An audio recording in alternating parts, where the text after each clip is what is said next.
Ils n'attendaient que ça et ils l'ont obtenu. De la réorganisation de l'attribution des résidences universitaires à la sécurisation du transport des étudiants en passant par la modernisation de la restauration, le gouvernement a innové et pour ces efforts, ces étudiants d'Abomey-Calavi décernent un satisfecit. Je pense que l'initiative du gouvernement est une bonne chose. C'est une bonne initiative dans la mesure où ça va alléger les peines de transport, de logement des étudiants. Ils peuvent quand même être à l'heure au cours, ne plus manquer les cours et tout ça. Si le gouvernement met à la disposition des étudiants les logements, ça va leur faciliter d'abord la tâche dans les cours. Ça va les éviter la fatigue, le stress constant, des va-et-vient.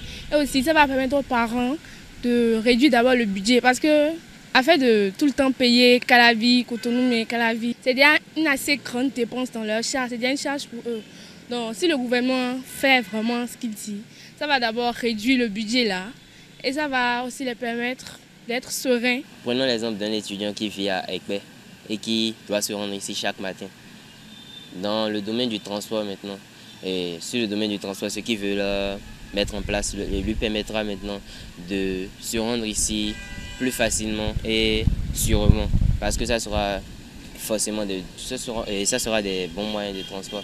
Ça va permettre de faciliter la tâche aux parents. Les étudiants seront plus en sécurité et seront mieux concentrés sur leurs études. Je pense que c'est une très bonne initiative.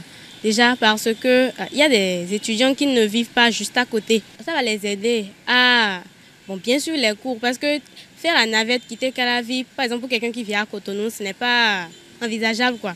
C'est fatigant, tu vas du tout apprendre le car, rentrer, tu seras déjà fatigué déjà d'avoir fait le déplacement et tout. Et ça va permettre aux étudiants d'économiser pour pouvoir investir dans un business. Réduire le stress et aussi limiter les mouvements. Ils ne vont pas faire trop de déplacements et ainsi il y aura moins de retard et plus de concentration dans le cours. À Parakou, les étudiants ont bénéficié de l'installation du Wi-Fi, ce qu'ils utilisent gratuitement pour leurs travaux. Nous avons eu l'installation des Wi-Fi, des points de Wi-Fi au sein de l'université depuis un bon moment, ce qui facilite un peu l'accès au numérique aux étudiants qui n'ont pas les moyens de s'acheter de forfait.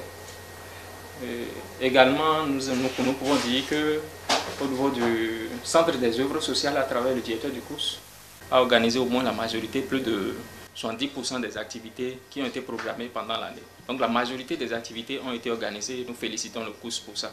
Concernant les allocations, nous pouvons dire que nous sommes vraiment satisfaits. L'année dernière, déjà en décembre, beaucoup ont eu déjà au moins une partie des allocations des bourses et secours.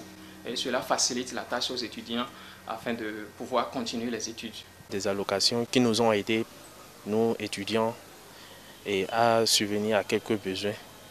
C'est pas beaucoup, mais ça nous a beaucoup aidé. Et en plus de ça, il y a aussi l'éducation que nous avons reçue et venant de nos différents docteurs. Les Wi-Fi sont mis à notre disposition. Mais le fait est que les Wi-Fi sont de 8h à 18h. Côté Respo, c'est bon, je dirais, puisque nous sommes servis, puisque ce que nous sommes en train de payer. Et je dirais là même que c'est un cadeau, puisque déjà avec 150, l'homme ne peut pas trouver ce qu'on nous sert au niveau du restaurant. Là, j'apprécie, c'est trop bon là-bas. Rappelons que le volet infrastructure n'a pas été occulté dans les actions du gouvernement, notamment la rénovation des amphithéâtres.